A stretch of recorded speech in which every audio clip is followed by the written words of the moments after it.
பெற்றோர்களின் முன்மாதிரி பெருமானார் ஸல்லல்லாஹு அலைஹி வஸல்லம் அவர்கள் என்ற தலைப்பின் கீழ் நமது மத்தியில் உரையாற்றுமாறு மிக்க பணிவுடன் அன்புடன் கேட்டுக்கொள்கிறேன். அஸ்ஸலாமு அலைக்கும் வரஹ்மத்துல்லாஹி வபரகாத்துஹு.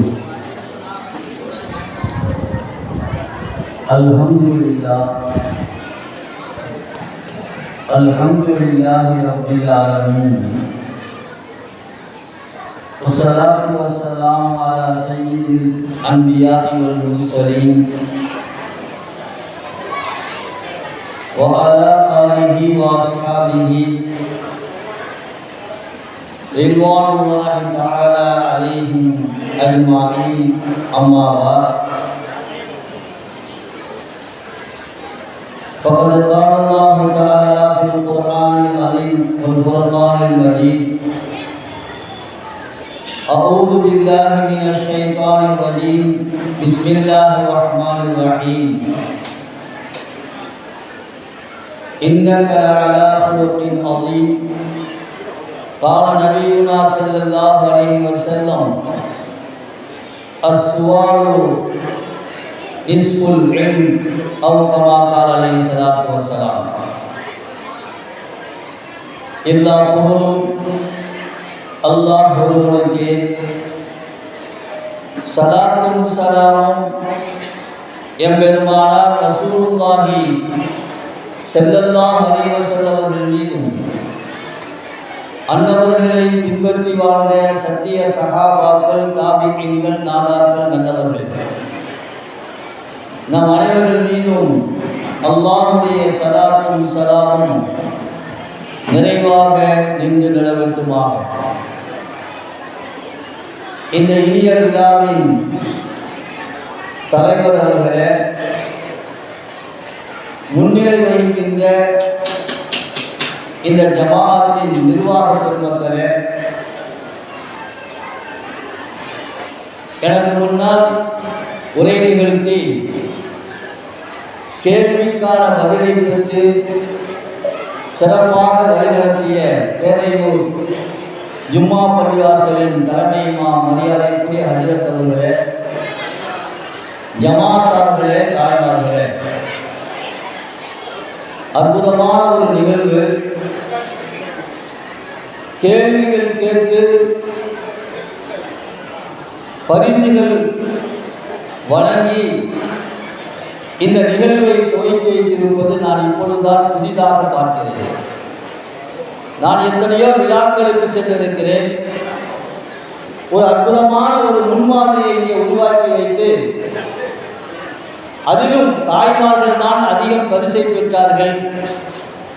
என்னவோ தெரியவில்லை, தாய்மார்களின் பகுதிகளில் தான் சப்தம் வந்து கொண்டிருக்கிறது.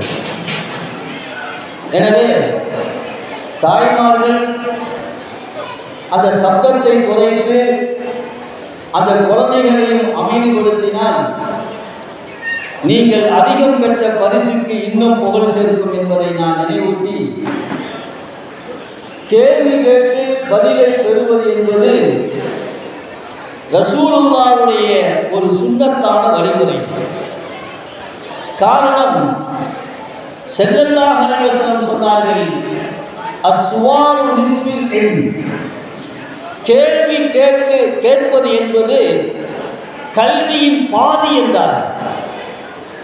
ஒரு மனிதனுக்கு மார்க்கம் சம்பந்தப்பட்டோ அல்லது மார்க்கத்துக்கு அப்பாற்பட்டோ கல்வி ஞானம் அதிகரிக்க வேண்டுமேயானால் கேட்க வேண்டும், கேள்விகளை தொடுக்க வேண்டும், அதற்கான பதில்கள் வரும். அதுவும் இன்றைய சிறிய பிள்ளைகள் சாதாரணமாக பார்க்கலாம், வீடுகளிலேயே விளையாடி கொண்டிருக்கின்ற பொழுது தங்களுடைய டைம் பாஸுக்காக விடுகதை போடுவாங்க, பார்க்கலாம். அதே விடுகதையை மார்க்க சம்பந்தப்பட்ட விடுகதையாக இருக்குமேயானால் இன்னும் அந்த பிள்ளைகளுடைய ஞானம் வளரும். நான் ஒரு நண்பரின் வீட்டிற்கு சென்றிருந்தேன். சின்ன பிள்ளைகள் விடுகதை போட்டு பள்ளி விடுமுறை நான் விளையாடி கொண்டிருந்தான். அவன் நான் சில மார்க்க சம்பந்தப்பட்ட கேள்வியை கேட்டேன். ஒரு சில கேள்விக்கு பதில் சொன்னா, ஒரு சில கேள்விக்கு பதில் சொல்லல. நான் ஒரு மாதிரியை சிரிச்சேன். அப்ப அவன் சொன்னான், ஆலிம்சா, அந்த ஆலிம்சா சொல்லுவான், நீங்க கேட்டீங்க, நான் பதில் சொல்லலை, சிரிக்கிறீங்க. நான் ஒரு கேள்வி கேட்கிறேன், நீங்க பதில் சொல்லுவீங்களா? இது ரொம்ப சிக்கலா போச்சு. கேளுடா அப்படின்னு அவன் ஒரு கேள்வி கேட்டான். டாக்டர் வீட்டுக்கு வருவார், ஊசி போடுவார், காசு வாங்காம போயிடுவார். யார் இல்லை. டாக்டர் வீட்டுக்கு வருவார், ஊசி போடுவார், காசு வாங்காம போயிடுவார். எனக்கு ஒன்றும் விளங்கலை. நான் அப்போ தான் யோசித்தேன், வந்தமா பேசினமான்னு போயிருக்கணும். நம்ம அவனை கேள்வி கேட்டு அவன் கேள்வி கேட்க ஆரம்பிச்சிட்டான். நான் யோசிச்சு பார்த்தேன், எனக்கு விளங்கலை. டீயே சொல்றா அப்படின்னு சிம்பிளாக சொல்லிட்டா, அதாங்க கொசு அப்படின்னா. தானா வரும், ஊசி போட, காசு வாங்காம போயிடும். அட, நான் மார்க்க சம்மந்தப்பட்டதை கேட்டேன், நீ கொசுவை பற்றி பேசுறியாடா அப்படின்னா அவன் சொல்றான், கொசுவை பற்றி அல்லாஹ் குர்ஆன்ல சொல்லலையான்னு. கொசுவை பற்றி குர்ஆன் அல்லாஹ் சொல்லலையா? அல்லாஹ்வின் நல்லடியார்களே, இந்த சமுதாயம் இளைஞர்களாக இருந்தாலும், தாய்மார்களாக இருந்தாலும், பெரியோர்களாக இருந்தாலும் உலக அளவில் கண்ணியத்தோடு, மானத்தோடு, மரியாதையோடு வெற்றி வாகை சூட வேண்டுமையானால் இந்த சமுதாயத்துக்கு பெருமானார் கற்றுக் கொடுத்த பண்புகள் என்ன? உமர் ரலியல்லாஹு ஆட்சி காலம். ரோம் மன்னன் யோசிக்கிறார், இன்றைக்கு உலக வல்லரசாக அமெரிக்காவும், ரஷ்யாவும், சைனாவும் ஒன்றோடு ஒன்று மோதிக்கொண்டு நான் தான் பெரியவன் என்று சவால் விடுகின்ற இந்த சூழ்நிலையை போன்று உமர் ரலியல்லாஹு ஆட்சி காலத்தில் உலக வல்லரசாக இருந்தவர்கள் ரோம் நாடு. அவன் யோசிக்கிறான், இந்த உமருடைய ஆட்சி காலத்திலே உமரை வெற்றி கொள்ள முடியவில்லை. இஸ்லாமிய சாம்ராஜ்யம் பரவிக்கொண்டே போகிறது.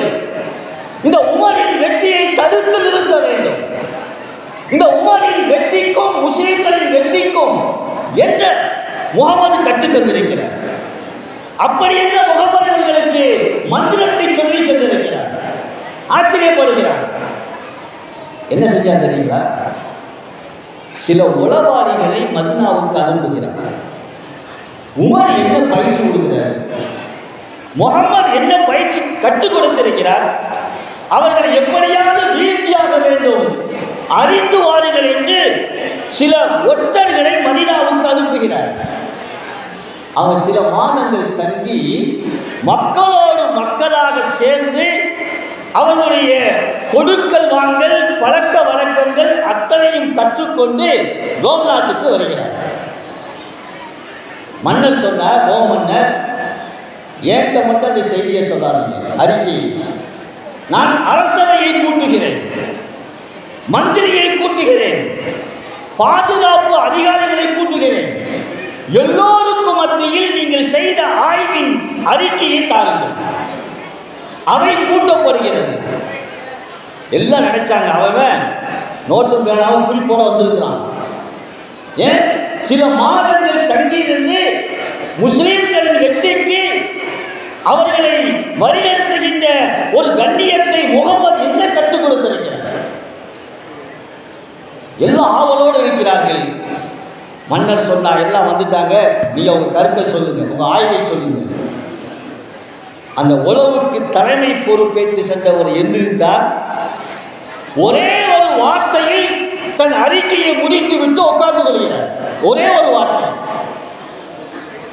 ரோம் மன்னன் அதிசயத்து போகிறான். அமைச்சர் பெருமக்களும் ஆச்சரியத்தோடு பார்க்கிறார்கள். பாதுகாப்புத்துறை அதிகாரிகள் எல்லாம் என்ன பேசுவதென்று விழிவிழுங்கி நிற்கிறார்கள்.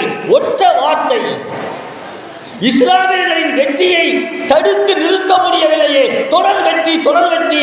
இஸ்லாமிய சாம்ராஜ்யம் உமரின் ஆட்சி காலத்தில் விரிந்து கொண்டே போகிறது, தடுத்து நிறுத்த வேண்டும் சொன்னார்கள். முடியாது. ஏன் தெரியுமா? அந்த வெற்றியின் ரகசியம் அல் முஸ்லிமு லா யஹ்தஉ வலா யுஹ்தா. முடிஞ்சு போச்சு.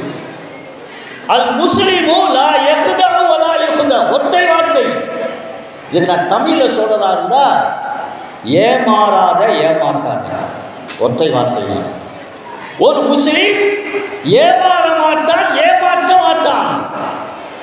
இதை நான் பார்த்தேன். முஸ்லிம்களின் கொடுக்கல் வாங்கல், அவர்கள் மற்றவர்களோடு உரையாடுகின்ற நடைமுறைகள், அது குடும்ப பிரச்சனையாக இருந்தாலும், பொது பிரச்சனையாக இருந்தாலும், வியாபாரமாக இருந்தாலும், எல்லா விஷயத்திலும் ஏமாற்றவும் மாட்டாங்க, ஏமாறவும் மாட்டாங்க. இன்னொரு என்ன செய்கிறீங்களா? ஏமாத்தாத எல்லாம் சொல்லக்கூடிய வார்த்தை தப்பு. ஏமாத்துறது தப்பு. ஆனா அடுத்த வாசகத்தை பார்க்கணும். ஏமாறாத. ஏமாறாதண்டா என்ன தெரியுங்களா? ஏடி உஷாரா இருக்க. யாரை சீக்கிரம் நம்பி அவர்களை களத்தில் இறக்கி விடாது. சீக்கிரம் நம்புறாத. ஆய்வு செய். உதாரணத்தை சொல்லுவாங்க. உமர் ரலியல்லாஹு தஆலா அன்ஹு அவங்கள்ட்ட ஒரு பிரச்சனை வரும். 2 பேரும் பிரச்சனை. ஒருவர் தனக்கு சாதகமாக ஒரு சாட்சி கொண்டு வருகிறார். இப்போ நாம் என்னங்க செய்வோம்? இப்போ சாட்சி சொல்றீல, சரியா பார்ப்போம். ஓகே, சாட்சி யாருக்கு இருக்கோ அவருக்கு தீர்ப்பு சொல்லுவோம். நம்மளால அவ்வளோ முடியும். உமர் ரலியல்லாஹு இந்த பிரச்சனை வருது. ஒருவர் தனக்கு ஆதரவாக தன் சரி என்பதற்கு ஒருவர் சாட்சி அளித்து வர்றார். உமர் ரலியல்லாஹு என்ன கேட்கிறாங்க? 3 விஷயம் கேட்கிறாங்க. 3 விஷயம் கேட்கிறாங்க. தம்பி, இவருக்கு சாதகமாக சாட்சி சொல்கிறாய், நல்லவர் என்கிறாய், அவர் பக்கம் நியாயம் இருப்பதாக சொல்கிறாய். அப்படி என்றால் நீ அவருக்கும் உனக்கும் கொடுக்கல் வாங்கல் உறவு இருக்கிறார் கேட்டாங்க. உமக்கும் அவருக்கும் ஏதாவது கொடுக்கல் வாங்கல் இருக்கா? எங்க சாட்சிக்கு வந்த சாட்சிக்கு இதுக்கு என்ன சம்பந்தம்? என்ன சம்பந்தம்? வெளிப்படையாக பார்த்தா ஒன்றும் சம்பந்தம் இல்லை.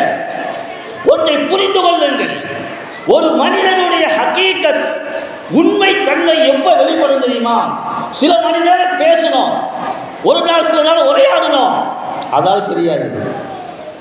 இப்போ யார் இருக்கிறேன் என்னுடைய உண்மை நிலைமை எப்போ தெரியுதுங்களா?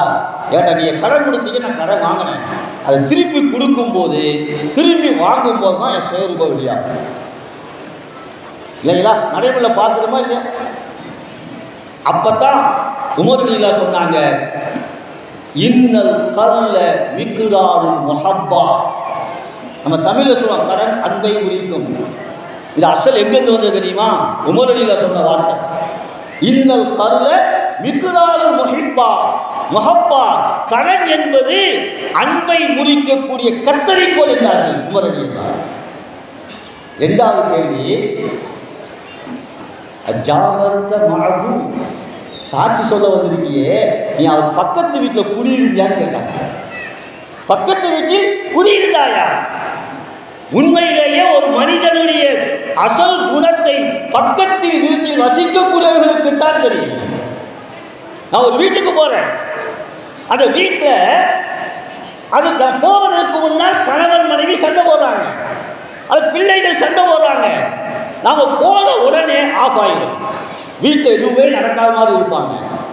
நாம் நினைப்போம் அமைதியான குடும்பம், நல்லா இருக்கிறாங்க. வந்ததுக்கு பிறகு அந்த பதில் போல் தொடரும், சிபிடிவை தொடரும், விருந்தாளி போனதுக்கு பிறகு தொடரும். இருக்கா இல்லையா? அப்ப என்னுடைய அசல் குணம், என்னுடைய குடுக்கல் வாங்கல், என்னுடைய தன்மை எப்பொழுது வெளிப்படும் என்றால் என்னோடு அண்டை வீட்டில் வசிப்பவனுக்கு தெரியும். அரபியில ஒரு நகைச்சுவையாக ஒன்று சொல்லுவாங்க. நகைச்சுவை, ஒரு பெண்ணை திருமணம் முடிச்சு கொடுக்குறாங்க. அந்த பெண் கொஞ்சம் வசதியான வீட்டில் வாழ்ந்தவன், நல்லா வாழ்ந்தவன். கணவன் வீட்டுக்கு போகிறான். அங்கே வேற யாரும் இல்லை, மாமியார் நாத்துனா. இன்னைக்கு நிறைய பிள்ளைய படித்த பிள்ளைய மாப்பிள்ளை பார்க்கும்போது, மாப்பிள்ளை படிச்சிருக்க அதெல்லாம் ஒரு பக்கம், மாமியார் இருக்க போயிடுச்சா, மாமியார் இருக்கா, விசா வாங்கிருச்சா, இருக்குன்னா கொஞ்சம் யோசிக்கிறாங்க. அதான் சொல்லுவாங்க, ஹவ்வா அலைஹிஸ்ஸலாத்துக்கு அல்லாஹ் கொடுத்த மிகப்பெரிய கிஃப்ட் என்னன்னு கொண்டாட கேட்டாங்க. ஹவ்வா அலைஹிஸ்ஸலாத்துக்கு கொடுக்கப்பட்ட மிகப்பெரிய கிஃப்ட் என்ன? மாமியா கிடையாது. ஹவ்வா அலைஹிஸ்ஸலாம் யார் கிடையாதுங்க? மாமியா கிடையாது. அடுத்து நாத்தனா. அந்த பிரச்சனையெல்லாம் அந்த வீட்டில் இல்லை. அந்த பெண் ஒரு 3 மாதங்களுக்கு பிறகு தாய் வீட்டுக்கு வரலாம். வந்து அந்த பெண் வெளிந்து போய் இருக்கிறார். பழைய கலை முகத்தில் இல்லை. கேட்டாங்க, ஏமா அப்படி இருக்க? இல்லை இல்லை அப்படிலாம் பூந்து வீட்டில் அப்படி தானே இருக்கும், தூக்கம் இல்லை அப்படின்னு அந்த அம்மா சமாளிக்குது. கடைசியில் அந்த பொண்ணோட உடன் பிறந்தவர்கள் சகோதரர் வர்றாங்க. என்னம்மா இப்படி இருக்க? ரொம்ப அழுத்தம் கொடுக்கவும் அந்த பெண் சொல்கிறா, என்ன மாப்பிள்ளை பார்த்து கட்டி வச்சிங்க, உலகத்தில் ஒரு மாப்பிள்ளையே கிடைக்கலையா? ஏமா நல்லா தானே இருக்கா, எல்லாரும் நல்லா பழகிறான், நல்லா சிரிக்கிறான், நல்லா பேசுகிறான், அதெல்லாம் சரிதான். கல்யாணம் முடிச்சு கொடுத்து 3 மாதம் ஆச்சு. 3 மாதமும் 3 வேளை எனக்கு பருப்பு சாம்பார் தான் கொடுக்குறான். என்ன கொடுக்குறான்? பருப்பு சாம்பார் தான் கொடுக்குறான். நான் கேட்டேன், என்னங்க வாழ்க்கையில் முன்னேறணும், சிக்கனமாக இருக்கணும், பருப்பு விலை கம்மி, இந்த ரேஷனில் ஃப்ரீயாக வேலை கிடைக்குது அப்படின்னா என்னால் தாங்க முடியல, நாங்கள்லாம் செத்து போச்சு. அப்போ உடன் பிறந்த சகோதரர் சொன்னாங்க, நாங்கள் ஒரு ட்ரீட்மெண்ட் கொடுக்குறோம், சில இடத்துல முரட்டு வைத்தியம் கொடுக்கணும், 2 மாத்திரையை கொடுத்து இங்கே போய் சாப்பாட்டில் கலந்து கொடு, விஷ மாத்திரை இல்லை, தூக்கு மாத்திரை, நாங்கள் வரோம். இப்போ அந்த அம்மா வழக்கம் போல் பருப்பு வச்சு சாம்பார் வச்சு சாம்பார் வச்சு கொடுத்துருச்சு. நல்லா தூங்கிட்டாரு. வந்துட்டாங்க அண்ணன் தம்பி. வந்து என்ன பண்ணால், அவன் ட்ரெஸ் எல்லாம் கலட்டிட்டு கஃபன் ஆடையை வந்து நல்லா கஃபன் போட்டு அத்தரெல்லாம் பூசி ரூமுக்குள்ளே கொண்டு வச்சு நல்லா சுற்றி அடைச்சிட்டாங்க. இந்த சகோதரர்கள் 2 பேரும் நல்ல வெள்ளையாடை குத்தி முகத்தை மட்டும் வச்சு ஓரமாக ஒளிஞ்சு உட்காந்துருக்காங்க. இவன் முழிப்பு வருது, மயக்கம் தெரிஞ்சு பார்க்குறான், நம்ம உயிரோடு இருக்குமா மூத்தா போயிட்டோமா. எச்சு உட்காந்து பார்க்குறா, கஃபன் ஆடை தொட்டு அவனுக்கு வந்து ஒரு இது வரல, இது கனவா நினவா நிம்மதான் யோசிச்சு பார்க்குறான். அத்தர் மனம்லாம் வருது, நல்லா குடிப்பாட்டியிருக்காங்க, இது உண்மை தான் இருக்குது அப்படியே முடிவு பண்ண உடனே எரிச்ச உடனே அப்படியே உட்காந்துருக்கான். இது 2 பேரும் எரிச்சு வந்துட்டாங்க. பார்த்த உடனே சொல்லிட்டு, இது கனவில்லை நினைவு தான், மனக்கு வந்துட்டார். உடனே கேட்டாங்க, மண் தப்புக்க, பரவாயில்லையே கேள்வி கரெக்டாக தான் வருது, ரப்பி அல்லா, இறைவன் அல்லா தான் அப்படின்னா அவனுக்கு இன்னும் உறுதியாகிடுச்சு, நம்ம ஊத்தா போயிட்டோம், இது கனவல்ல நினைவு தான். அடுத்த கேள்வி, மண் நபிக்க, ஓ நபி யாரு? முஹம்மது ரசூலுல்லாஹ். இவனுக்கு சந்தோஷம். மொத்தம் 3 கேள்வி வரும்.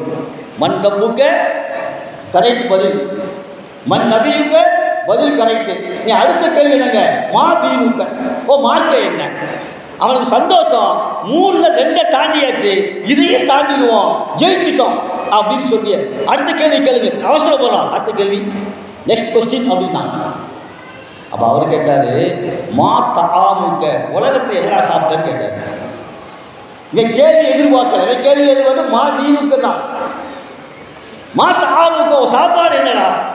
இவனுக்கு மலைக்கிட்ட பதில் சொல்லணும்ல, என்னத்தை உலகத்தில் வாழ்ந்து என்ன செய்ய போகிறோம், என்ன சாப்பிட்டாலும் புழுவுக்கு தான் மண்ணுக்கு தான் வரப்போகுது. நான் சிக்கனமாக சாப்பிட்டேன். என்ன சாப்பிட்டேன்? பருப்பு தான். நான் மட்டும் இல்லை, என் பொண்டாட்டிக்கு தான் மழை கொடுத்துருக்கேன், என் பொண்டாட்டி சிக்கனமான வாழ்க்கை வாழ்றான் அப்படின்ன உடனே நான் சொன்னான்னா, அல்லாஹ்வுத்தாலா குலூபின தய்யிபாத்துங்கிறான், நல்லா சாப்பிடுங்கிறான். ஹலாலாக இருந்தால் நல்லா சாப்பிடுங்கிறான். சாப்பாடுக்கு தடை இல்லை. குழு வசுரவு வலா துசுரிவு, நல்லா சாப்பிடுங்க, குடிங்க, வீடு வேலையை செய்யாதீங்க. அல்லாஹ் இப்படிலாம் சொல்லியிருக்காங்க. நீயும் கஞ்சத்தனமாக இருந்திருக்க, உன் கொண்டாட்டியும் போட்டு கொடுமைப்படுத்திருக்கேடா. இந்த அதாவல் அதிசி யுஜுலது விசியாத்தி இலா யோமில் கியாமா. உலகத்தில் எவன் பல்பா சாப்பிட்டானோ அவனுக்கு தண்டனை எடுக்க தெரியுமா? கியாமத்து நாள் சவுக்கில் அடிக்க ஆரம்பிச்சிட்டான். 4 அடி 5 அடி விழுந்துச்சு, ஆள் மயக்கம் போட்டான். திரும்ப மயக்கம் போட்டோன்னே வெளியே தூக்கிட்டு வந்து எங்கே படுத்துருந்தானோ அங்கே படுக்க வச்சு ட்ரெஸ்ஸெல்லாம் கலட்டி நார்மல் ட்ரெஸ்ஸை போட்டு போயிட்டாங்க. இப்போ அடி விழுந்துருக்குல்ல, சவுக்கடி, மயக்கெல்லாம் தெளிஞ்சு எரிச்சு உட்காரனா. இப்பொழுது அவனுக்கு கனவா நினைவா? முதல் அளவுக்கு நினைவா, இது கனவா? கூப்பிடலாம், பாத்திமா என்னங்க உடம்புலாம் வலிக்குது, என்னன்னே தெரியல, என்னால் தாங்க முடியல. அப்படியா, இருங்க, பருப்பு வச்சுருக்க ரேஷனை வாங்கிட்டு வந்தேன், உங்கள் பருப்பு சாலை கொண்டு வரேன். அப்போ அவன் சொன்னானா, தயவு செய்து பருப்பை வாழ்க்கையில் மறந்துடு. காரணம் மலக்கு சொல்லியிருக்காரு, இன்ன அதாவல் அரிசி விஜுலது விசியாத்தி இதாயோவில் கியாமா, கியாமத்து நாள் வரை சாட்டடி கிடைக்கும். நான் வாங்கி பார்த்துட்டேன், 5 அடி என்னால் தாங்க முடியல, பாத்திமா பொருள், நானே கடைக்கு போய் கறி வாங்கிட்டு வந்தேன். இது எப்படிங்க வைத்தியம்? நல்ல வைத்தியம் இல்லை, முரட்டு வைத்தியம். அப்போ உமரடியில் கேட்ட, நீ சாட்சியா சொல்ல வந்திருக்கியடா, என் பக்கத்து வீட்டில் வசிச்சு பார்த்துருக்கியா? பக்கத்து வீட்டில் வசித்தாதான் அவருடைய சுயரூபம் தெரியும். 3வது கேட்டாங்க, நீ சாட்சியா சொல்ல வந்திருக்கியே, இவன் கூட பயணம் செய்திருக்கிறாயா? இது முக்கியம். நான் சாதாரணமாக இருக்கும் போது என் நண்பனுக்கோ மற்றவர்களுக்கோ விட்டுக் கொடுக்கலாம். பயணம் என்பது அசஃபரு கித்தாத்தும் இனன்னா, பயணம் என்பது நரகத்தின் ஒரு பகுதி, ஒரு துண்டென்றாக பெருமானார் ஸல்லல்லாஹு அலைஹி வஸல்லம். எவ்வளோதான் சொகுசான பயணம் இருக்கட்டும், விமானத்தில் இருக்கட்டும், அல்ல ரயிலில் ஃபர்ஸ்ட் கிளாஸில் போகட்டும், சில சிரமங்கள் இருக்கும். வீட்டில் இருக்க சௌகரியங்கள் இருக்காது. அவன் உடன் வரக்கூடிய நண்பனுக்காக தன்னுடைய சௌகரியத்தை விட்டு கொடுத்து நண்பனை தட்டி கொடுத்து கொண்டு போகின்ற தன்மை எப்போ வெளிப்படும் என்றால், வீட்டில் இருக்கும் போதல்ல, பயணத்திறமா. அவன் சொன்ன அந்த 3மே என்கிட்ட இல்லைன்னா. உமர் இல்லா சொன்னாங்க, இது 3மே இல்லைங்கிறையே, அவன் நல்லவனா கெட்டவனா எந்த அடிப்படையில் சாட்சி சொல்லுவாங்க போடா அப்படின்னா. என்ன கவனிக்கணும், ஒரு முஸ்லீமுடைய அசல் குணம் என்னவென்றால், அது முஸ்லீமுல்லா யஹ்தஉ வலா யுஹ்தா, ஒரு முஸ்லீம் ஏமாற மாட்டான், ஏமாற்றப்பட மாட்டான். ஏமாற்றவும் கூடாது, ஏமாறவும் கூடாது, உஷாரா இருக்கணும். இதுதான் ஒரு முஸ்லீமுடைய வெற்றிக்கு பின்னணி. உமர் ரலியல்லாஹு ஆட்சியை கட்டுப்படுத்த முடியவில்லை, அவருடைய வெற்றிக்கு அணை போட முடியவில்லை என்று ரோம் மன்னனுக்கு செய்தி சொன்னார்கள் என்றால், இன்னைக்கு சமுதாயம் எப்படி இருக்கு? எப்படி இருக்கு? தொடர் தோல்வி நமக்கு, எங்கு பார்த்தாலும் பாதிப்பு. பார்க்கிறோமா இல்லையா? நமக்கு நாமே கேட்கிறோம், இப்படி இருக்கு. அல்லாஹ் பார்க்க மாட்டானா நம்மளை? ஏன் பார்க்க மாட்டான்? பார்ப்பான், பார்ப்பான், சோதிப்பான். ஆனால் நம்மகிட்ட என்ன குறை இருக்கு அப்படின்னு சொல்லிட்டு சொல்லுவாங்க. ஒரு குடும்ப தலைவன் தன் மனைவிக்கு நல்ல கணவனாக, தன் பெற்றோர்களுக்கு நல்ல பிள்ளையாக, தன் பிள்ளைகளுக்கு நல்ல பெற்றோராக எப்பொழுது திகழ வேண்டும், எப்படி இருக்க வேண்டும் என்பதையும் பெருமானார் ஸல்லல்லாஹு அலைஹி கற்றுக் கொடுத்திருக்கிறார்கள். அது எல்லாம் சரியா செஞ்சுட்டானா இவன் ஏமாத்தலன்னு அர்த்தம். தன் மனைவியின் பங்கை ஏமாற்றவில்லை, தன் பெற்றோரின் கடமையை ஏமாற்றவில்லை, தன் பிள்ளைகளுக்கு செய்ய வேண்டிய கடமைகளை ஏமாற்றவில்லை. நம்ம பிள்ளைகளுக்குங்க முதல்ல என்னங்க கற்றுக் கொடுக்கணும்? வரலாற்றில் ஒரு அற்புதமான செய்தி, சூரத்து நூறில் வரக்கூடிய ஒரு ஆயத்து. சூரத்து நூறுடைய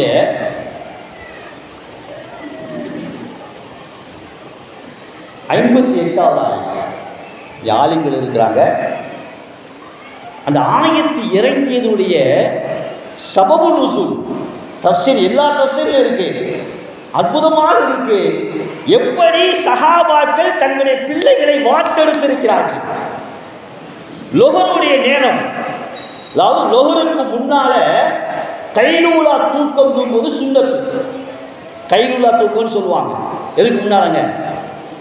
லொஹருக்கு முன்னால். லொஹரு 12 மணின்னு சொன்னால் ஒரு 11 மணி 12 மணி கொஞ்சம் ஓய்வு எடுக்கணும், சுன்னத்து. இது சுன்னத்து மட்டும் இல்லை, நீங்கள் நிறைய டாக்டர்கள் சொல்கிறாங்க, குறிப்பாக ஒரே இடத்துல அமர்ந்து வேலை செய்கிறாங்கல்ல, ஐடி ஃபீல்டு ஆஃபீஸில், அவங்களுக்கு என்ன சொன்னால், நீங்கள் ஒரு 11 மணி 12 மணிக்கு தூங்காவிட்டாலும் நீங்கள் அமர்ந்து இருக்கக்கூடிய சேரில் அப்படியே அமர்ந்து ஒரு 5 நிமிஷம் கண்ணை மூடிடுங்க. இன்னைக்கு மருத்துவம் சொல்லுது, ரசூலுல்லாஹ் அன்னைக்கே சொல்லிட்டாங்க, லொஹருக்கு முன்னால் சிறிது நேரம் கைலூலா தூக்கம். இப்போ பல பேர் நினைக்கிறாங்க, பரவாயில்ல இவ்வளோ நாள் நமக்கு தெரியாமல் போச்சு, நல்ல ஒரு வசதியாச்சு.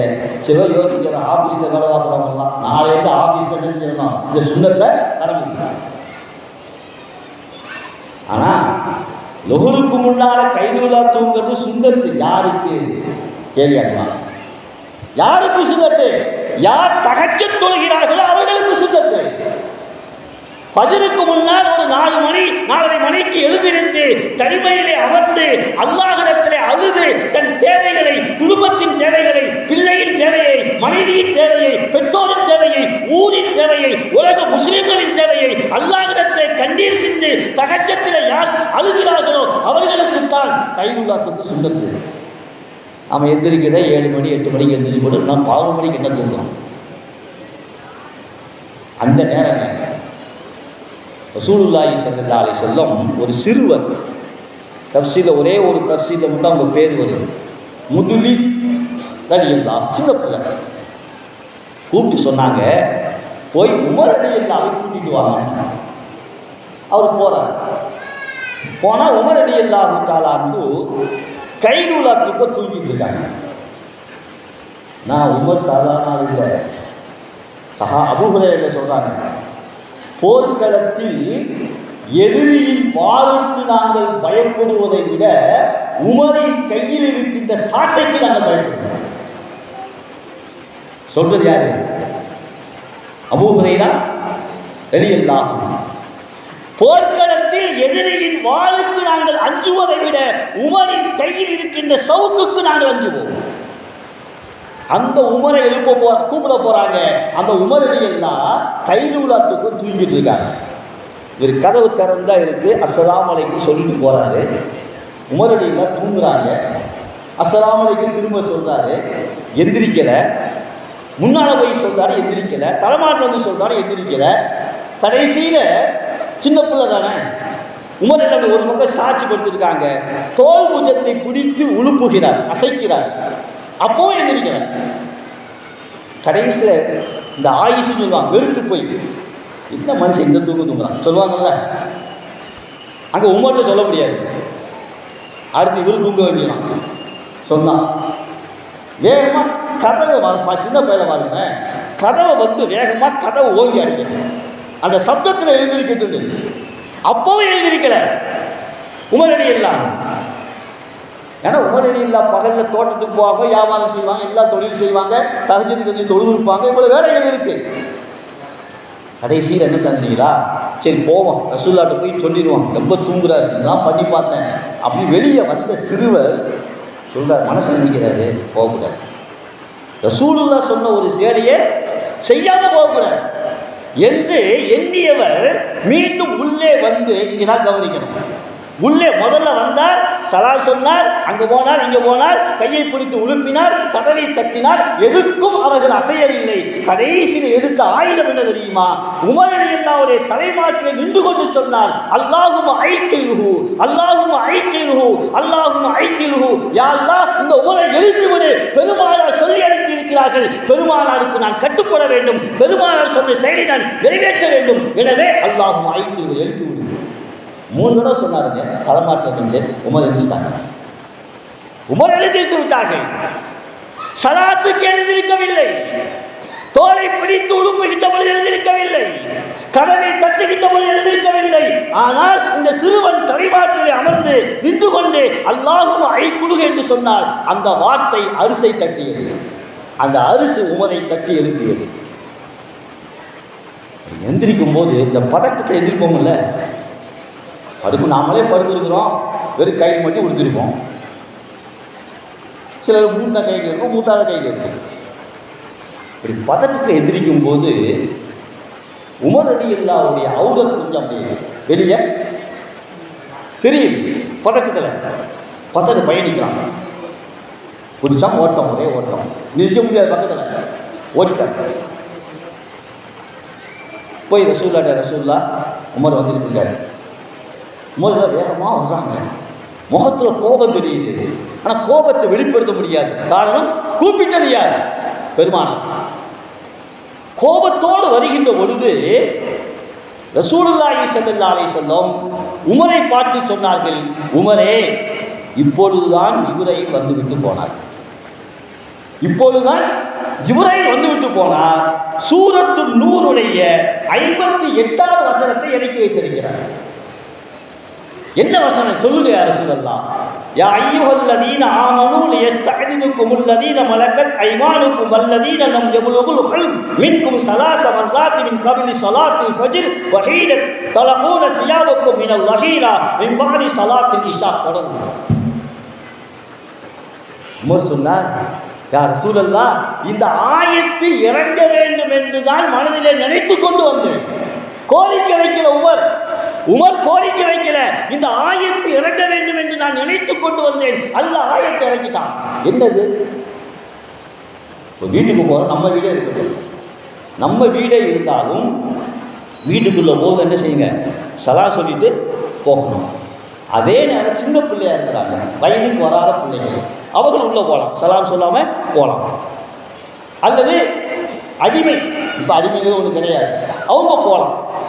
ஆனால் சிறு குழந்தையும் கூட, அந்த அடிமையும் கூட சலாம் சொல்லாமல் வீட்டுக்குள்ளே போகலாம். ஆனால் 2 நேரங்களில் போகக்கூடாது. ஒன்று கபுல சலாத்தில் ஃபஜ்ருக்கு முன்னால் தூங்குகிற நேரம், அது பாத சலாத்தில் இஷாவுக்கு பிறகு. அப்போ சிறு பிள்ளை, நம் பிள்ளை தான், நாம் பெற்றெடுத்த பிள்ளை தான், சிறு பிள்ளை தான். இந்த பிள்ளை கூட நான் தனி அறையிலே தூங்கி கொண்டிருந்தால் அந்த நேரத்தில் ஃபஜ்ருக்கு முன்னால் இஷாவுக்கு பின்னால் உள்ளே வருகின்ற பொழுது உள்ளே படுத்திருப்பது என் தகப்பன் தான், என் தந்தை தான் என்று உள்ளே வரக்கூடாது. சலாம் சொல்லி அனுமதி பெற்று உள்ளே வர வேண்டும். காரணம் தூங்குகிற நேரம் ஆடைகள் விலகி இருக்கும். உமர் சொன்னார், யா ரசூலல்லாஹ், இந்த ரெண்டு விஷயம் முந்தி இறங்கிருச்சு தொடர் ஆயத்தில். நான் நினைச்சேன், இந்த கைலூலா தூங்குறோமா இல்லையா, லொஹருக்கு முன்னால் அந்த நேரத்திலும் கூட அந்த தூங்குகின்ற இடத்திற்கு தன் பிள்ளையாக இருந்தாலும், வயதுக்கு வராத பிள்ளையாக இருந்தாலும், தன் பிள்ளையாக இருந்தாலும் சலாம் சொல்லி அனுமதி பெற்று உள்ளே வர வேண்டும். இந்த சட்டம் இறங்க வேண்டும் என்று மனதிலே நினைத்து கொண்டு வந்தேன். யா அல்லாஹ், அல்ஹம்துலில்லாஹ், நான் நினைத்த ஆயத்தை அல்லாஹ் இறக்கி வச்சுட்டான். அப்பத்தான் ரசூலா விசாரிக்கிறாங்க, இவ்வளவு ஆர்வத்தோடு வருவீங்க, என்ன நடந்துச்சுன்னு கேட்டாங்க. என்ன நடந்துச்சு? யார் ரசூலா, இதெல்லாம் நடந்துச்சு. அப்படியா? எங்க அந்த பையன் முதுரிஜ் எங்கன்னு கேட்டாங்க. முதுரிஜ் எங்க?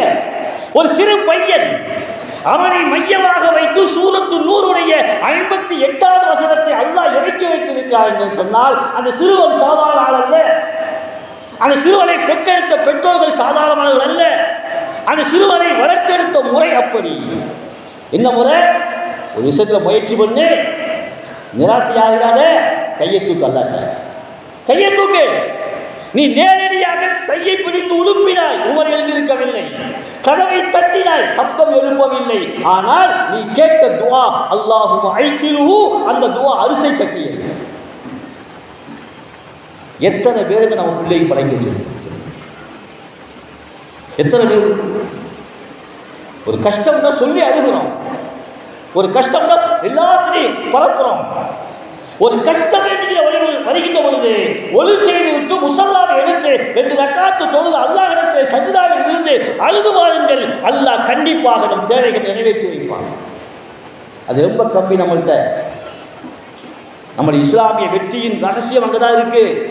அரிசை தட்டு, அதை நம்முடைய பழக்கமாக வைக்க வேண்டும், நம் பிள்ளைகளுக்கு பழக்க வேண்டும். பெருமானார் கற்றுத்தந்த வழிமுறைகளை ஒன்று. இரண்டாவது,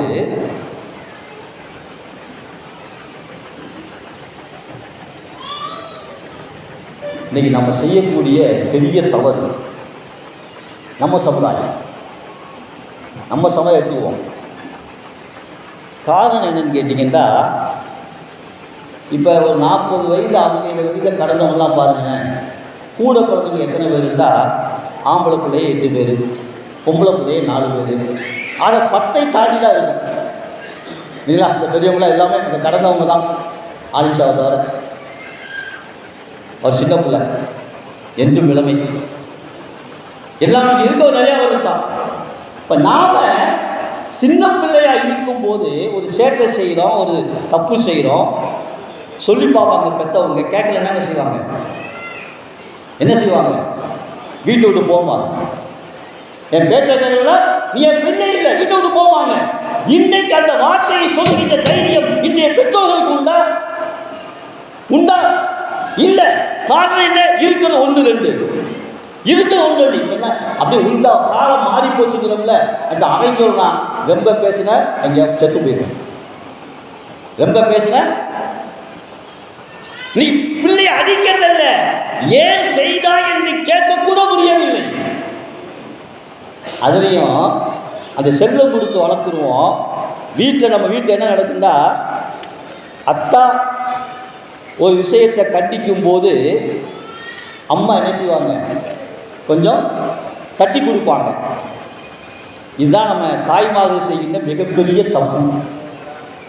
அத்தா வெளியே வருவார், பரீட்சை டைமாக இருக்கும், ஹோம்ஒர்க்கு செய்யணும், டேய் டிவி பார்க்காதடா, இப்போ டிவி பார்க்காதடா, பழையது செல்ஃபோன் பார்க்குறாங்க. இப்போ அம்மா என்ன சொல்லுவாங்க, சின்ன பிள்ளைங்க விடுங்க. இந்த அம்மா கூட பரவாயில்ல, இந்த வீட்டில் ராதா நன்னி அவங்க இருப்பாங்களே, அல்லாஹ் அவங்க கொடுக்குற செல்லம் ஓவர் இல்லைங்களா. அம்மாவை தாண்டி யாருங்க, ராதா ராதி. அதை மறுத்து அந்த அம்மா பேசிடுச்சு, அன்னைக்கு பதில் போடுதான் வீட்டில். மகன் வந்த உடனே என்ன செய்ய, பாத்தியா முண்டாட்டியே பேச்ச கேட்க மாட்டேங்கிறா, நீ எதிர்த்து பேசுறா, அப்படி செய்கிறா இப்படி செய்கிறா, ஒரே குழப்பம் தான், பிச்சுக்குவா மண்டே. அப்ப டிவி பார்க்காத என்று தந்தை திட்டுகின்ற பொழுது தாய் விடுக சின்ன பிள்ளை தான் அப்படின்னா. பையன் கேட்கிறான், இன்னைக்கு பைக்கு இல்லைங்களா, இப்போ புதுசாக சொல்கிறேன், கேடிஎம் பார்த்து அவன் பைக்கு என்னங்க கேடிஎம்மா, அதான் நான் சொல்கிறது உண்டு. இப்போ இஸ்ராயலு பெரும்பாலும் எந்த வாகனத்தில் வந்தால் பைக்கில் தான் வந்தார். இஸ்ராயலோட வாகனம் என்னங்க இப்போ பைக். காரணம் பாருங்க, நம்ம சமுதாய இளைஞர்கள், ஏன்னா நாங்கள் பல இடங்களுக்கு போகிறோம், நாம் ஒரு பயான் தலைப்பு கொடுத்துருப்பாங்க, போனவங்க அடுத்து இதை பற்றி பேசுங்கம்பாங்க. காரணம், லைலத்துல் கத்ர் இரவு, பெருநாள் இரவு, சபே பராத்துடைய இரவு, சபே மேராஜுடைய இரவு, இந்த இரவுகளிலே பள்ளிக்கு வந்து வணக்கத்தில் ஈடுபடுகின்ற வேண்டிய இளைஞர்கள் அந்த பைக்கில் எடுத்துக்கொண்டு 2 நபர்கள் 3 நபர்களாக தெரு தெருவாக சுற்றி வந்து பல உயிர்கள் அன்றைக்கு சந்தோஷமாக இருக்க வேண்டிய வீடு ஜனாசாவோட வீடாக மாறுதா இல்லையா? மாறுதுங்கல்ல. நான் அடிக்கடி சொல்வேன், இன்னைக்கு இளைஞர்களுக்கு வந்து 3 விஷயம் இருந்தால் போகும், எதுவும் தேவையில்லை, அத்தா அம்மா தேவையில்லை, சாப்பாடு தேவையில்லை, எதுவுமே தேவையில்லை. அதில் ஒன்று என்னங்க, பைக்கு. அதில் ஒன்று பைக்கு. அது சாதாரண பைக் இல்லை, அதாவது 2 லட்சம் 3 லட்சம் ரூபா. 2வது என்னங்க, செல்ஃபோனு. அந்த செல்ஃபோன் எப்படி இருக்குன்னா, பேன் பாக்கெட்டில் வைக்கும் போது பாதி பாக்கெட்டுக்கு உள்ளே இருக்கணும், பாதி வெளியே இருக்கணும். அப்போ தான் ஊறிட்டு போகிறதுக்கு வசதியாக இருக்கும். அப்படிதாங்க வைக்கிறாங்க. அது உள்ளே வைக்க முடியும்னு சொன்னாங்க, வைக்க மாட்டான், பாதி உள்ளே இருக்கிற பாதி வெளியே தெரியும். 3வது என்னங்க, 1 பைக்கு, 2வது செல்ஃபோன், 3வது பணம். அது கூட பிள்ளைகளுக்கு தேவையில்லை. அதில் நம்ம காலத்தில்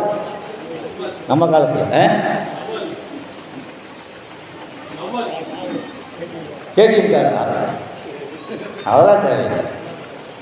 இன்னொன்று தெரியுங்களா, அதுவும் தேவையில்லை. அது தானே உண்டாயிடும். ஸ்கூல்லே அவன் தலைமுடியை பார்த்துருக்கீங்களா, தலைமுடியை பார்த்துருக்கீங்களா? வேறு ஒன்று வேணாம், மதுரைக்கு போங்க, ஒரு சூப்பர் மார்க்கெட்டுக்கு போங்க, சூப்பர் மார்க்கெட்டில் எல்லா பொருளும் வச்சுருப்பான். இந்த கக்கூஸ் பிரஸ்ன்னு ஒரு வச்சுருப்பான், அதை பூரா அப்படியே படப்பிடிங்க. ஒவ்வொரு பிரஸ் ஒரு மாடலில் இருக்கும். சலூன் கடைக்கு போங்க, அங்கே முடி வைத்த மாடலாக வச்சுருப்பான், 2 ஃபோட்டோ எடுத்து பாருங்கள். அந்த சலூன் கடையில் என்னென்ன மாடலில் வெட்டியிருக்கானோ அது ஏதாவது ஒரு கக்கூஸ் பிரஸ்ஸுடைய மாடலாக இருக்கும். இருக்கா இல்லையா? நீ பைத்தியங்க, பைத்தியம். இந்த ஒரு காலத்தில் முடி வெட்டணும்னா அதுக்கு சர்வீஸ் இருக்கணும், பழக்கம் இருக்கணும். இப்போ அதெல்லாம் தேவையில்லை, வெட்டிட்டு போக வேண்டியது. அதுக்கடுத்து வெட்ட முடியல, இது ஒரு மாடல் போகும், இது ஒரு மாடல் போகும். என்னன்னு தொழுகையில் வந்து நிற்கிறாங்க, தொப்பியும் போட மாட்டேங்கிறான். தொப்பி போட்டாலும் கொஞ்சம் கண்ணியமாக இருக்கும். அந்த முடிய கோலத்தில் வந்து பார்க்கும்போது அல்ஹம்துலில்லாஹ் வேதனையில் சொல்கிறேன், அவன் முஸ்லீமா முஸ்லீம் இல்லையா என்று சந்தேகிக்கப்படக்கூடிய சூழ்நிலை இருக்கு. தோற்றம் சமுதாயத்திலே வேதனையான விஷயம். காரணம் என்ன? காரணம் என்னவென்றால் அவன் கேட்கறதெல்லாம் வாங்கி கொடுப்பான் இல்லைங்களா? அப்போ ஆடம்பரம் கேட்குறான், வாப்பா அத்தா வேணாங்கிறாரு, அம்மா சொல்லுது, ஃபுல்லாக ஆசைப்படுதுங்க.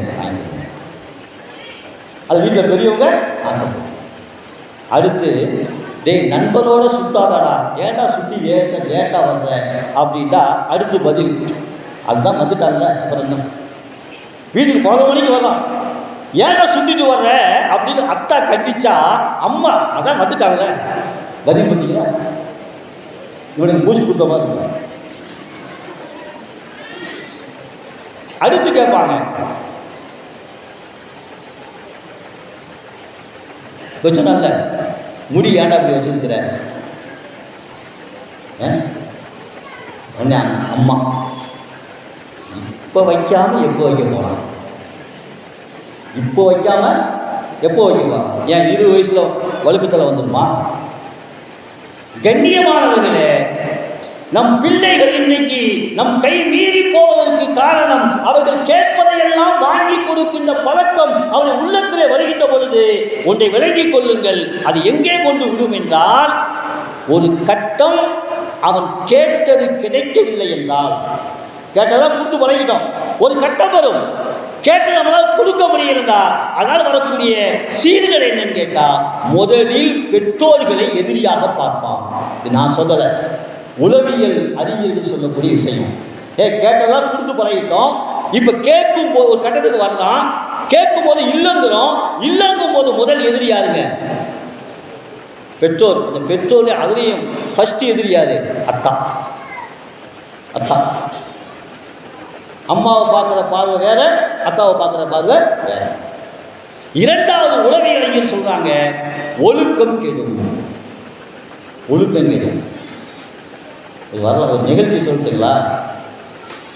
ஒரு நாள் ஞாயிற்றுக்கிழமை மக்ரிப் தொழுது விட்டு மஸ்ஜிதுக்கு வெளியே நான் அமர்ந்திருக்கின்ற பொழுது ஒரு 50 வயதை கடந்த ஒரு பெரியவர், நமக்கு பழக்கமான ஒரு, திடீர்னு கையை பிடித்து கொண்டு அழுகிறார். தேம்பி தேம்பி அழுகிறார். எனக்கு ஒன்றும் விளங்கவில்லை. என்னங்க சொல்லுங்க? அவங்களை ஆசுவாசப்படுத்தி விட்டு சொன்னார், அஜிரன், எனக்கு ஒரே ஒரு பொம்பளை பிள்ளை, ஒரே ஒரு பொம்பளை பிள்ளை, அவள் கேட்டதையெல்லாம் வாங்கி கொடுத்தேன். அவளுக்கென்று என் வீட்டிலேயே தனி அறை, அந்த வீட்டுக்கு அந்த அறைக்குள் நாங்கள் போக மாட்டோம், அவள் மட்டும்தான் இருப்பாள். ஏசி அமைத்து கொடுத்தேன், நாங்கள் கூட ஏசியில் படுக்கலை. அவர் இன்னொன்று சொன்னார், என் ஒரே ஒரு மகள் என்பதற்காக 6 மாதங்களுக்குள் ஒரு முறை செல்போனை மாற்றி கொடுத்தேன். அப்பப்போ மாடல் வருகின்ற பொழுது 6 மாதம் தான், அதுக்கு மேல் அந்த செல்போனை அவள் பயன்படுத்த மாட்டா, தூக்கி போட்டுவா, நான் புதுசாக வாங்கி கொடுத்தேன். அவள் கேட்டதை எல்லாம் வாங்கி கொடுத்தேன், வாங்கி கொடுத்தேன், வாங்கி கொடுத்தேன். அவள் தான் எனக்கு உலகம், அவள் தான் எனக்கு சொர்க்கம், அவள் தான் என் வாரிசு, அவள் இல்லாமல் என்னால் இருக்க முடியாது என்ற காரணத்தினால் கேட்டதை எல்லாம் வாங்கி கொடுத்தேன், வாங்கி கொடுத்தேன். என்னங்க ஆச்சு?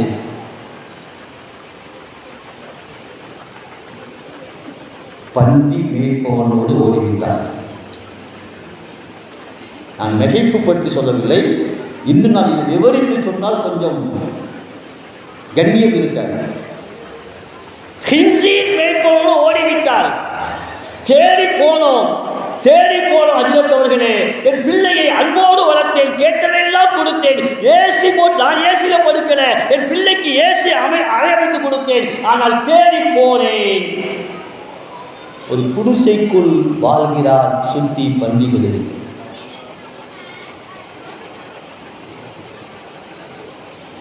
ஒரு மாதம் போனது, அவள் தூது விடுகிறாள், அத்தா என்னை மன்னிச்சிருங்க, என்னை வீட்டில் சேர்த்துக்கோங்க, என்னை வீட்டில் சேர்த்துக்கோங்க. ஏன்? 2 விஷயம். என்னை 1 மாதம் அந்த குடிசைக்குள் வைத்திருந்தார்கள், சாப்பாடு கொடுத்தாங்க. இப்போ சொல்லிட்டாங்க, உனக்கு சாப்பாடு வேணும்னா நீயும் எங்களை போன்று ஹின்சீரை வைக்க வேண்டும், அப்போ தான் சாப்பாடு. இல்லை, உனக்கு அதில் கொஞ்சம் அருவருப்பாக இருக்கு, மனம் ஒப்பவில்லை என்றால் 100 நாள் வேலை திட்டத்துக்கு போயிட்டு வா. இந்த 2ம் செய்தால்தான் உனக்கு உணவு என்கிறார்கள். அம்மா, என்னை நீங்கள் கண்ணியமாக வளர்த்தீர்கள், கேட்டதெல்லாம் வாங்கி கொடுத்தீர்கள், ஏசி ரூம் கொடுத்தீங்க, இந்த கொசுக்கடியிலே வேதனைப்படுகிறேன், தயவு செய்து ஏற்றுக்கொள்ளுங்க. அவர் சொன்னார், இதில் பெற்றவங்கிற அடிப்படையில் என் பிள்ளையுடைய நிலைமையை பார்த்துட்டு சேர்த்துக்கலான்னு ஆசைப்பட்றேன். ஆனால் சொந்தங்கள் எல்லாம் வேண்டாம் அப்படிங்கிறார். சொந்தங்கள்லாம் போனது, முடிச்சு விடு. நான் ஒரு அறிவுரை சொன்னேன், தவறு நடந்து போச்சு. அப்படியே விட்டால் குறைந்த வைத்தும் அவருடைய ஈமானை காப்பாற்ற வேண்டும். ஈமானை காப்பாற்ற வேண்டும். இல்லை என்றால் ஈமான் போய்விடும். எனவே ஈமானுக்காக நீங்கள் இறங்கி வாருங்கள் என்று. இன்றைக்கு சமுதாயத்தில் நிலைமை இது. காரணம் என்ன? பெற்றோர்களே, குறிப்பாக தாய்மார்களே, தன் பிள்ளை நல்ல பிள்ளைதான், என் பிள்ளை நல்ல பிள்ளைதான், ஆனால் சேருகின்ற சேர்க்கையும் சூழ்நிலைகளையும் என் பிள்ளையை மாற்றிவிடும். உஷாராக இருங்க.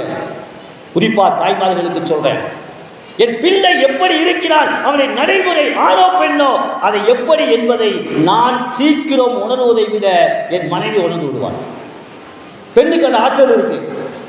பிள்ளையின் முகத்தை பார்த்து, பிள்ளையின் அசைவை பார்த்து, பிள்ளையின் பேச்சை பார்த்து நல்லதா கெட்டதா என்று டக்கென அறிந்து கொள்கின்ற ஆற்றல் தாய்மார்களை உங்களுக்கு உண்டு. ஒன்றை மட்டும் சொல்லிக் கொள்ளுங்க, என் பிள்ளை நல்ல பிள்ளை, அப்படி செய்ய மாட்டான் சொல்லாதீங்க. எல்லா பெற்றோர்களுடைய வார்த்தை தான், என் பிள்ளை நல்ல பிள்ளை, என் பிள்ளை நல்ல பிள்ளை தான் சொல்றேன். நான் தூத்துக்குடி ரயில்வே ஸ்டேஷனில் ரயிலுக்கு ஏறி உட்காந்துருக்கேன். திண்டுக்கல் நான் போகணும். ஒரு இளைஞரை பெங்களூரில் வேலை பார்க்குறான்.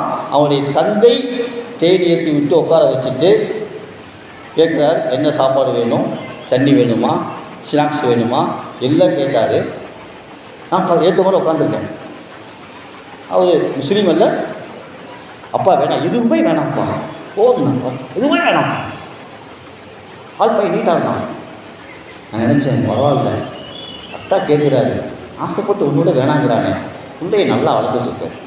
பிள்ளைய சந்தோஷப்பட்டேன். அடுத்தவர்களாக இருந்தாலும் சந்தோஷப்பட்டேன். ஆனால் ட்ரெயின் கிளம்புது, இறங்கி தந்தை போய் விடுகிறார். தூத்துக்குடியை கடக்கவில்லை. அவன் காதில் ஹெட்ஃபோன் வச்சான்.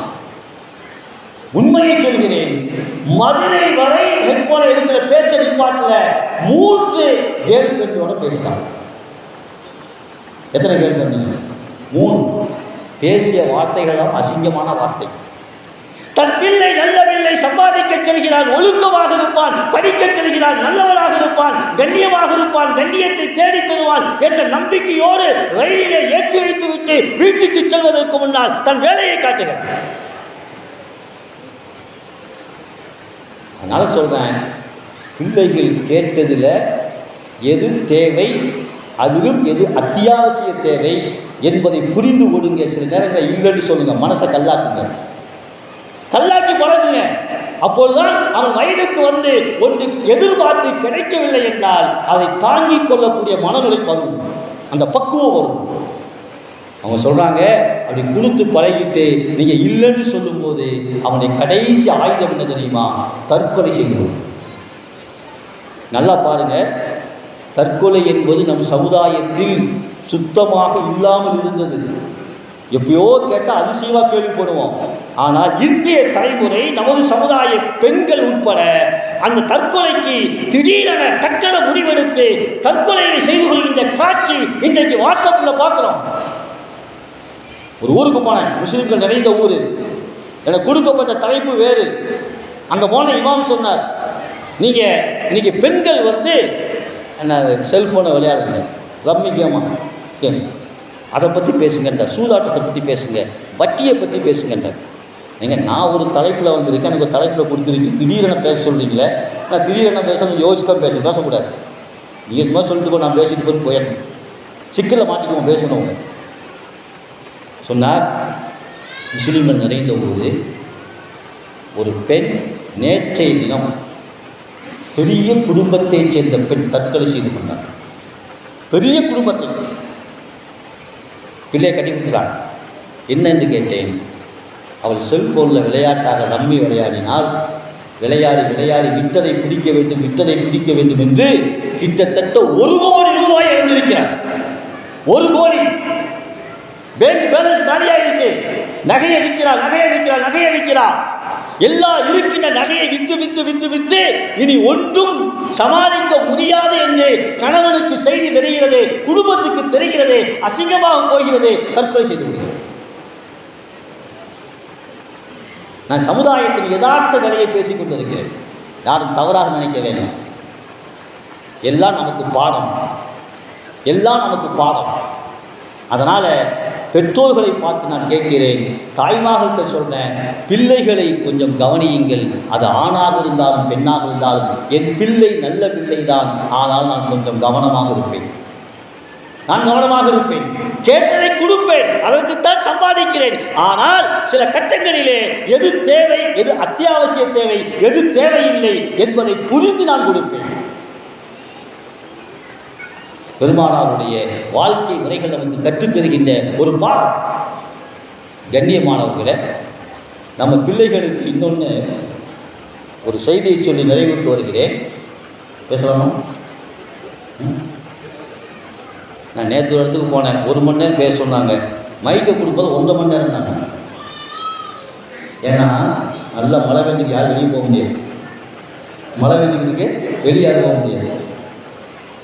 நான் கூட சந்தோஷப்பட்டேன், சரி நம்ம பேச்சு நல்லா இருக்கும் போல தெரியுது, 1.5 மணி நேரம் பேச சொல்கிறாங்க. கடைசியில் பார்த்தா என்னங்க பேச்சு சொல்லுவாங்க. நான் மலேசியாவுக்கு போயிருந்தேன், அங்கெல்லாம் டைம் தான் 20 நிமிஷம் முடிச்சாகணும். நீ சப்ஜெக்டை முடிக்கிறீங்களோ இல்லையோ முடிச்சிடணும். ஆனால் லைலத்துல் கத்ர் எனக்கு வந்து 1/2 மணி நேரம் கொடுத்தாங்க. முடிக்க போகிறேன், அஜித் இன்னொரு 1/4 மணி நேரம் பேசினேன். பேசிட்டேன், திரும்ப ஒரு 1/4 மணி நேரம் பேசினான். சரி, எனக்கு ஒரு ஆசை என்னென்னா, நம்ம பயான் நல்லா இருக்கும் போல தெரியும், திரும்ப திரும்ப பேச சொல்கிறாங்க. அப்படி எல்லாம் முடிச்சுட்டு தலைவர்கிட்ட வந்து கேட்டேன், என்னங்க என் பேச்சு அவ்வளோ ரசனையாக இருந்துச்சா?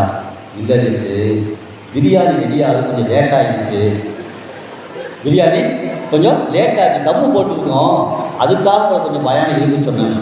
அட பாவிகளா, பிரியாணி பயானம் ஒன்றா? ஒரு செய்திக்கு வருகிறேன், ஒரு செய்தியை சொல்லி நிறைவு செய்கிறேன். நமது முன்னோர்கள் தன் பிள்ளைகளை எப்படி வார்த்தெடுத்தார்கள், வளர்த்தெடுத்தார்கள்.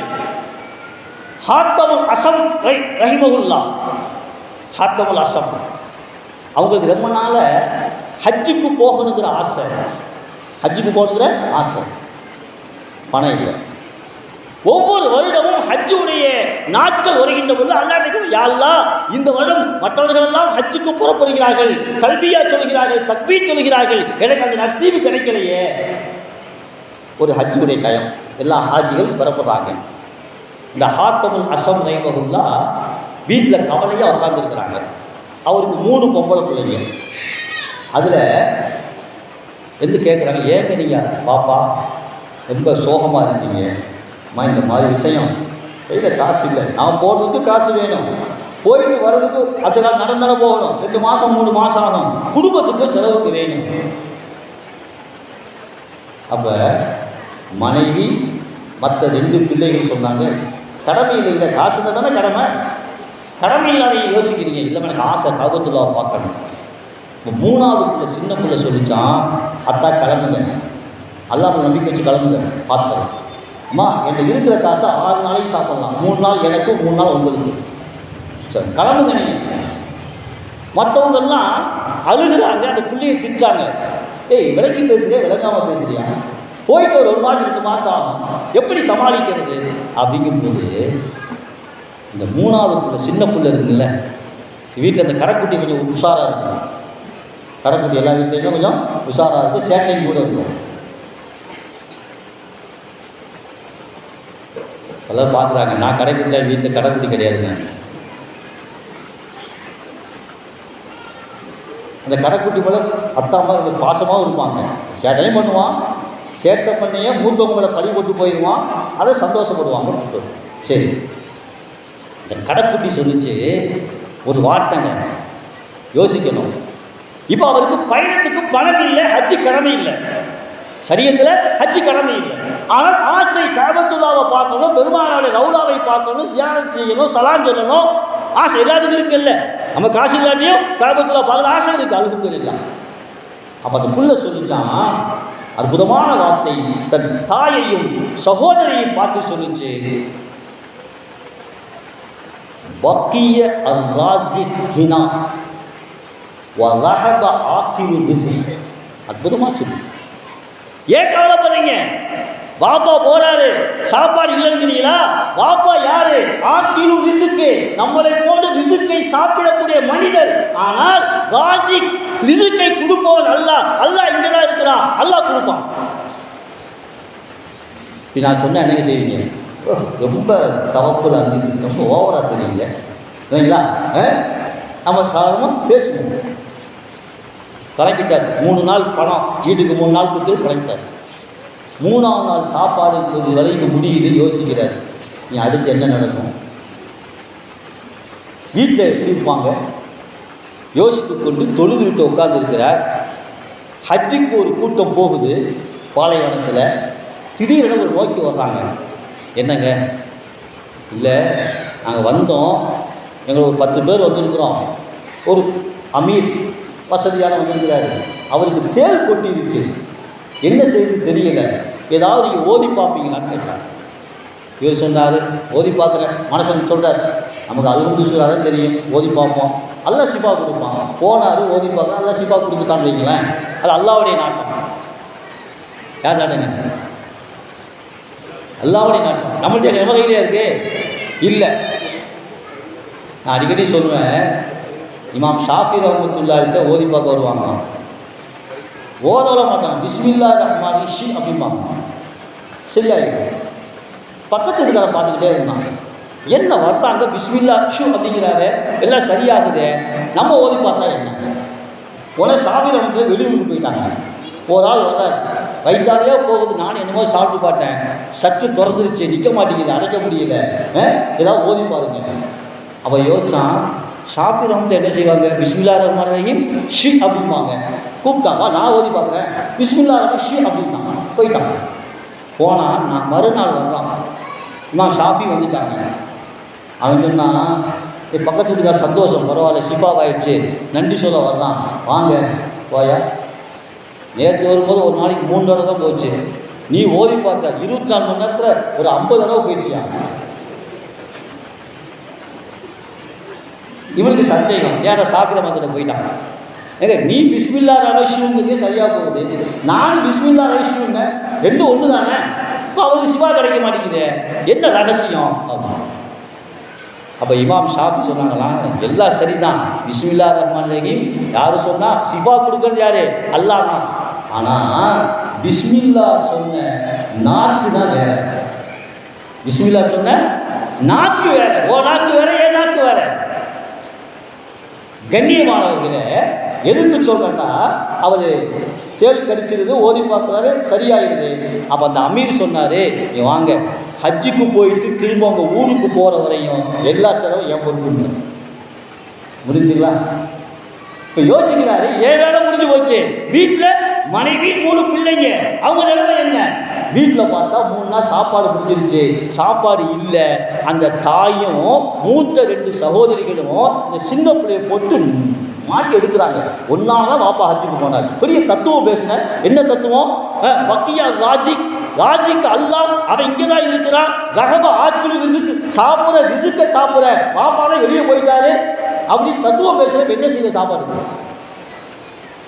கவனிக்கணும். அந்த பிள்ளை சிரிக்கிறான், எல்லா அழுது சேர்ந்து பிள்ளை சிரிக்குது, இன்னும் கோபம் கூடுது. அந்த கதவு தட்டப்படுது. தட்டி தண்ணி இருந்தால் கொடுங்க. காரணம், அந்த ஊருடைய அரசன் வந்திருக்கிறான் வேட்டைக்கு. தண்ணியை கொடுத்தாங்க, சாதாரண தண்ணி தான்.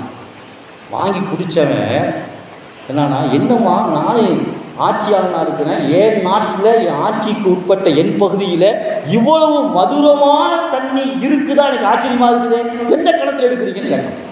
இங்கே தான் எடுக்கணும், எல்லா இடத்துல எடுக்கணும். இல்லை இல்லை, இந்த தண்ணீரின் சுவை அற்புதமாக இருக்கு, என் நாட்டில் இப்படிப்பட்ட ஒரு கிணறு தண்ணீர் நான் பார்க்கல, அற்புதமாக இருக்குன்னு சொல்லி அன்பளிப்பில் அவன் கொடுத்தான். அதை கொடுக்கவும் கூட இருந்த அமைச்சர் பெருமக்கள் எல்லாம் அவர்களும் கொடுத்தாங்க. முடிஞ்சா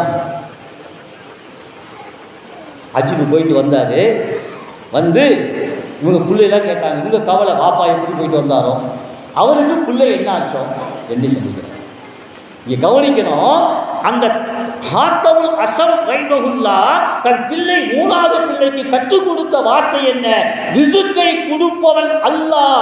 அந்த ரிசுக்கை நம்மளை போலதான் பாப்பாவும் சாப்பிட்றாரு. அவர் கொடுக்குற ரிசுக்கு அவர் வாசித்தார். அவர் ஒரு காரணம், அவ்வளவுதான். அவர் இருந்தாலும் இல்லாவிட்டாலும் எனக்கு எதை ரிசுக்கை அல்லாஹ் என் தலையில எழுதி வைத்திருக்கிறானா அதை கொடுப்பான். அந்த தவக்குல், அந்த நம்பிக்கை நம்ம பிள்ளைகளுக்கு ஊட்டணும். எனவே கண்ணியமானவர்களே, நீங்கள் பார்த்தவங்க முகத்தை பார்த்தா இன்னும் பேசலான்னு தான் ஆசையாக இருக்குது. ஆனால் ஏற்கனவே பிரியாணி ரெடி ஆகிடுச்சு. அப்போதே பார்த்துட்டேன் மதுரைக்குள்ளேயே வந்தோடனே பார்த்தா நல்லா வாசம் வந்துச்சு. ஏற்கனவே இங்கே ஆலிம்ஷாவுடைய கல்யாணத்து பிரியாணி சாப்பிட்டேன். நல்லா டேஸ்ட்டாக இருக்கும் பிரியாணி. பாசுமதி அரிசிலாம் போட முடியாது, சீரக சம்பா தான். எங்கே போய் பாசுமதி போடுவாங்க, சாப்பிட முடியாது, புழு மாதிரி இருக்கும். ஆனால் இது எங்கள் திண்டுக்கல் ஏரியா மாதிரி தான், நல்லா சாப்பிடலாம். அதனால் பசி டைமாக ஆயிடுச்சு. உங்கள் முகமும் பிரகாசமாக இருக்குது. அல்லாஹ் தஆலா எதை கேட்டோமோ எதை பேசினோமோ அதன் பிரகாரம் அமல் செய்கின்ற வாக்கியத்தை நமக்கு தந்தருவானாக. நமது பிள்ளைகளை குர்ரத்து ஐன், நமது கண்குளிர்ச்சியான பிள்ளைகளாக நம் பிள்ளைகளை அல்லாஹ் ஆக்கி தந்தருவானாக. நம்மை அந்த பிள்ளைகளுக்கு குர்ரத்தையெல்லாம் அல்லாஹ் ஆக்கி தந்தருவானாக என்று துஆ செய்து வாய்ப்புக்கு நன்றி கூறி விடைபெறுகிறேன். ஆமீன். வாஹிதாவானா அல்ஹம்துலில்லாஹி ரப்பில் ஆலமீன். அஸ்ஸலாமு அலைக்கும் வ ரஹ்மத்துல்லாஹி